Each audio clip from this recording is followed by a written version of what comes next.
Hey everybody, the Gospels of Matthew, Mark, Luke, and John were all written anonymously and almost certainly not by Matthew, Mark, Luke, and John. So every book begins according to, because Matthew didn't sign his name, Mark didn't sign his name, Luke didn't sign his name, John didn't sign his name. These are anonymous books somebody had written. And they just say, well, I think this Matthew could have. I think this is the work of Mark. I think, it seems to fit Luke's mentality. I think only John could have spoken like that. So according. I became convinced that the New Testament Gospels were not written by eyewitnesses or by people who knew eyewitnesses. The first point to make is the rather obvious one that the Gospels don't claim to be written by eyewitnesses. They are all anonymous. The titles in your Gospels, the Gospel according to Matthew and so forth, were added by later editors. They were not put there by the original authors. Second point, none of the Gospels claims to be written by the person whose name it bears.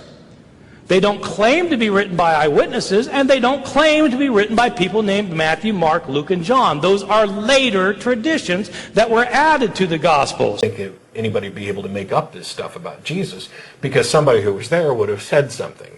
And I said, well, you do realize that there are no confirmed eyewitness accounts she was only referring to the Gospels. Yeah. A lot of Christian, including Christian scholars, think that John may have actually been John the Apostle, and so was therefore possibly an eyewitness. But there's no confirmed eyewitness accounts in any of them. And she's like, well, what do you mean? Matthew was a disciple, and clearly he was an eyewitness. The book of Matthew wasn't written by Matthew. We don't know who, well, I can't say it wasn't written by. There's no good reason to think it was, and there are plenty of good reasons to think that it wasn't. The book is actually anonymous. We don't have any of the early... Oh, by the way, I'll just save us time. This is a Bible, the NIV. Don't have to listen to an atheist. If you have a decent Bible that has extra information besides just, the red letter stuff, the NIV happens to contain a little discussion about the Synoptic Gospel. But Matthew, right here... Really, this is the introductory page before the book actually starts. On the authorship, it says, although the first gospel is anonymous, the early church fathers were unanimous in holding that Matthew, one of the 12 apostles, was its author. However, the results of modern critical studies, in particular those that stress Matthew's alleged dependence on Mark for a substantial part of his gospel, have caused some biblical scholars to abandon Matthean authorship. Why, they ask, would Matthew, an eyewitness to the events of the Lord's life, depend so heavily on Mark's account? The best answer seems to be that he agreed with it and wanted to show that the apostolic testimony to Christ was not divided. I happen to disagree with what they think the best explanation is. When you have word for word, when you have a bunch of anonymous books that are written decades, if not further, from the events that they purport to describe, that you are on incredibly shaky ground to say, well, Jesus said this. Into is that the videos presented include Mormon Dr. Dan McClellan, Muslim Ahmad Didat, skeptical New Testament scholar Bart Ehrman, and atheist Matt Dillahunty, and later on a video by Dr. Brant Pitres. I just want to make that known in the beginning so I can give them credit for their works. So the first thing that we'll talk about is three main points. What is anonymity, old position on authorship, and the new perspective on authorship. So anonymity in these terms is going to be defined differently. Some hold anonymity in the strict sense of no title and the author is not included in the work. There's views like Gathercole and others, who we'll mention later, who hold anonymity should not be defined in this manner, for many ancient works circulated without authorship, not including the preface nor title, and other times not including the body of work. So some old positions on anonymity would be, for example, the titles found in the Gospels were added way later to give authority to their writings by religious folks who wanted to authenticate them. So we see this with Gnostic texts like the Gospel of Peter, the Gospel of Thomas, Philip, Judas, etc., where they would put the name of an authoritative figure early on in the Jesus ministry to give it more oomph. So basically, instead of saying like the Gospel of Bob, who no one knows who Bob is at all, instead of the Gospel of Thomas, who is tied to Jesus, it makes it deemed more reliable. Another argument would be, since the Gospels do not have a title like other New Testament writings, it shows we don't know whom the original authors were. For example, Paul named some of his epistles regarding of that would be like Paul has named some of his epistles and the Gospels in fact do not. Another argument would be that if the titles were not added in the beginning, then the early movement itself did not see as much importance to the cause of Christianity as later developments in the early church. So we'll focus on the Gospels in particular, and there's some internal arguments, but I'll go over those in a later video if you guys would like to see that. So before we get into it, it's important to note that this is a majority view of most scholars, even Christians to non-Christians, hold that the Gospels are anonymous. But I would like to quote Wolfhard Pannenberg, who says, "A single judgment of a sober historian easily outweighs a majority vote. In my opinion, historical judgment must remain a matter of judgment. A majority may express the dominant mood of a group, possibly its prejudices, but it's not very helpful in judging claims to historical truth of authenticity." Also, Dale C. Allison agrees with this methodology. So a new perspective would be including, we'll go through, but Simon Gathercole to the right here. But it's important before we get into that the apparent anonymity of the Gospels is a neglected study in the New Testament. Same with David Yoon, another scholar, who says, besides the main topics come from Germany, it has, end quote, has been almost completely neglected. So it is true that the titles were probably added later and not originally put by the authors themselves. But it's important to note it would be hard to believe that Luke and Matthew would use Mark without understanding something of the authorship of whom it belonged to, thus where it was coming from. So we see this in Luke's preface in chapter 1, 1-3, where he says that many have undertaken a narrative to accomplish things among us, just as those from the beginning were eyewitnesses and ministers of the word had delivered them to us. So he makes a claim that he is doing an investigative tactic. He has talked to eyewitnesses and even those who knew Jesus to get this information. So anonymity doesn't matter regarding biographies. Biographies, especially the Gospels, focused on the content of the subject and not the author themselves as being important. For example, Armin Baum in 2008 wrote an influential work on the topic where he contested that it's mysterious how the Gospels don't have names added, but other works in the New Testament, like Revelations, have authorship. On the same page is this article by The Alleged Anonymity of the Gospels by Gathercole. He gives an observation that says, the absence of names is no accident, for the absence of titles was a common feature of ancient Near Eastern and especially Old Testament history writing. In the Old Testament, as in its literary environment, it was a subject matter that was important, not who wrote it. Likewise, he writes, if it most maintained that they are closest to being bioe, which is biography, the absence of the evangelist's name should excite no comment at all. Such an absence is not remotely a curious feature. Furthering that, classicist Simon Swain, who says, it is perfectly normal for literary works to begin without a reference to their author. The author's name should already be known to the reader or hearer from the usual devices. So Simon Gathercole, who's a professor at Cambridge University on New Testament studies, gives an impressive list of ancient writings that don't include the name of the author in the title nor preface. These would include Xenophon, Josephus' Antiquities, Diodorus Siculus, Polybius, Sallust, Livy, Tacitus, Florus, Philo in his biographies of Abraham, Joseph, and Moses, Plutarch's Parallel Lives, Lucian's Demonax, Nortoxeras, Porphyry's Life of Pythagoras, only exception the Life of Plotinus, where he writes his name before he interjects himself into the story. Philostratus' Life of Apollonius and Cornelius Nepos don't mention their names in any of their writings, nor does Tacitus nor Agricola. So Dr. Michael Licona, his side of study, says we can add Julius Caesar regarding his commentaries of the Civil War, and also Sallust, which is deemed by Tacitus and others as the greatest of Roman historians, who doesn't mention his name in any of his writings.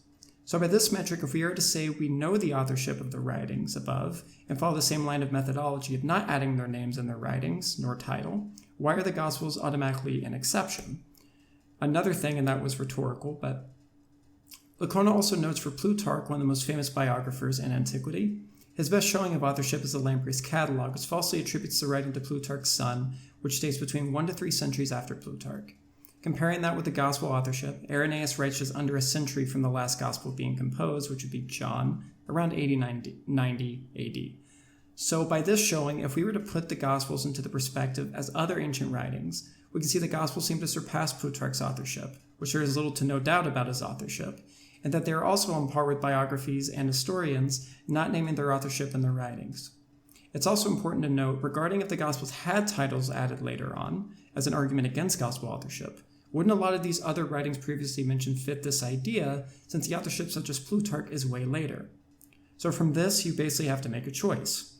Either you throw much of ancient history into the trash can and get rid of it, or you stay consistent and allow the Gospels to be put in that category of authorship. Or you just show that you have a strict bias against the Gospels because there's some religious writing, which I think is not fair, especially in historical inquiry. Regarding manuscript observation. So from here, I will give a 4-minute video by Dr. Brant Pitres so you guys can understand his view on it and why he thinks the anonymity theory is incredible. Who wrote these books that we call the four Gospels? And there are basically two ways to tell who wrote any kind of book. You have to look at either, number one, internal evidence from inside the book itself, or external evidence from people who are around when the book was written, right? Let's look at the evidence here. Page 1. Internal evidence from the Gospels themselves is striking. If you go back to the ancient Greek manuscripts and look at what they actually contain, you'll discover something very interesting. And guess how many anonymous copies I found? Exactly 0. There are no anonymous manuscripts of the Old Testament. There are no anonymous manuscripts of the Gospels in Greek, even though we have hundreds, in fact thousands, of manuscripts in the New Testament. None of them are anonymous. And there are other problems with the theory. So, number one, no anonymous manuscripts. Why? They don't exist, and no evidence that they ever did. Number two, if you think about it for a minute, the idea that the Gospels were originally anonymous is kind of actually an incredible theory. According to the standard theory, the Gospels were originally composed without any titles. And then they circulated. They were copied by hand in manuscripts decade after decade after decade for 100 years until the 2nd century, before anyone said, you know what, in order to give these books some authority, we need to attribute them to apostles, to people with authority. So 100 years later, the titles were added to the books, according to this theory, by scribes who wanted to give them much needed authority. Now, the problem with that is, if that is actually what it would have happened, first of all, we would expect to see some anonymous copies, and we don't have a single one. Second problem with the anonymous theory is, if the Gospels really circulated for 100 years before the titles were added, then how did all the scribes know to attribute the exact same titles? You understand what I mean? Like, in other words, if you're a scribe in Africa and a scribe in Italy in the 2nd century AD, and you got this anonymous document, how do you both know to attribute to Matthew, and both know to attribute it to Luke, and both know to attribute it to John? What you would expect if they were anonymous is that you'd have different scribes attributing them to different people. Make sense? All right?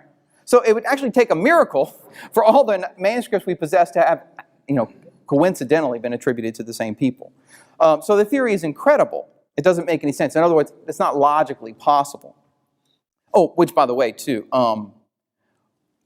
we can contrast that with the evidence from another book in the New Testament, the letter to the Hebrews. We read from the letter to the Hebrews. The letter to the Hebrews was actually anonymous. It doesn't have a title. It doesn't have a name in the book. And so guess what happened in the manuscripts? Some people attributed it to Paul. Some people attributed it to Luke. Some people attributed it to Titus. Some say that Titus wrote it for Paul. So in other words, there were debates about it because it was actually an anonymous book. But as we'll see in a second, there's no debate about the Gospels. Third and final problem. If you really wanted to give your book authority, right, and you're faking it, so you're just forging it, why would you attribute your gospel to Mark or Luke? When I was younger, I used to think they were apostles, but they're not.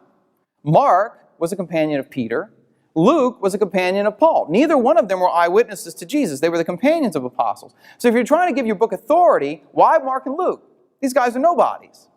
If you want to give authority, why not attribute your gospel falsely to Peter or to Thomas? Or for that matter, hey, if you're faking it, why not go straight to the top and say the gospel of Jesus himself? Okay, so after Pitres' video, we can continue with manuscript observation for a little bit longer. So Craig Evans, a really renowned international New Testament scholar, notes that there are no anonymous copies of the Gospels, and there are no copies of the canonical Gospels under different names, unless evidence to the contrary should surface. We should stop talking about anonymous Gospels and late unhistorical superscriptions and subscriptions. Also, Dr. Brant Pitres in the video, and furthered in his book, The Case for Jesus, which I recommend anyone to get. If you read PDFs, I'd love to send it to you. Just let me know. Gives an interesting observation that no anonymous copies from Papyri 4 in the 2nd century, to Codex Bezae in the 5th century, all 4 of the Gospels have authorship. It would be hard for people to follow a document dogmatically and religiously without having authorship or an unknown background. So some scholars against gospel authorship, and we'll wrap up.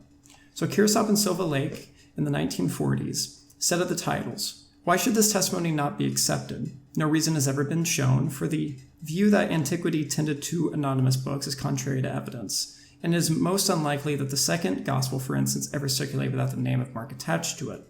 The late respected Martin Hengel also held the same view, where he believed that Mark had written a title for his gospels, and Matthew, Luke, and John followed suit. Also for the Gospels, with a bit of internal evidence and external, the late James D.G. Dunn wrote about John and Matthew that traditional authorship deserves respect. Also Craig Blomberg, Craig Keener, and the skeptical William Pagels also agree that there's significant testimony in John to indicate authorship. Even in John and Gnostic texts, like the Acts of Peter and the 12 in the 2nd century, show John as a beloved disciple who wrote it. Regarding Luke, Loveday Alexander has written that if Luke is a scientific and technical prose based off of its preface, then, end quote, if Luke's preface belongs in this tradition, then the absence of a name from it should not arouse comment.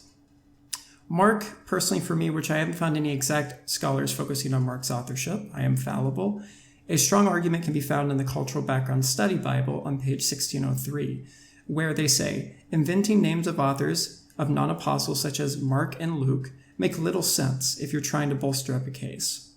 Simon Gathercole writes, since Mark wasn't as important in the early church, and you wanted to add importance to a text with unknown authorship, why not simplify things and say Peter wrote it himself? So those would be the arguments, and to sum up the 5 points, this was a shorter video today, and I am working on my videos and all that and how I can get better with it. But the 5 points we summed up today was arguments by skeptics in public circles have not much ground to stand on. They're just repeating the same old position on authorship without thinking about a new perspective. We have gone over the new perspective on authorship, comparing them to other ancient writings. This was a common feature found, thus warrant no curious feature, as Gathercole says, regarding titles not being found in the original writing. 3. The authorship attestation is far superior in time from that of Plutarch's writings, and there is little to no doubt on his authorship. Manuscript observation with the Gospels compared to Hebrews shows the same authors, like Matthew, Mark, Luke, and John for the Gospels, were known in different areas, thus coming back to an early source saying the same thing. Different from Hebrews, which we saw in the Pitres video, where there were multiple different authors still within a Christian domain of who actually wrote it. There are no anonymous copies of our manuscripts of the Gospels, the same as any other ancient writings outside of Christianity that we have already previously mentioned.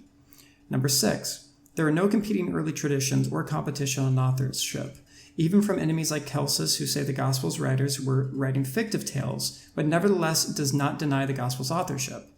If you want to take down a fast-growing movement, and you're against like the Christian movement like Romans or Jews, why not say the writings are anonymous? In my view, this cannot be done, for the Gospel's authorship was well attested and widespread by the end of the 1st century.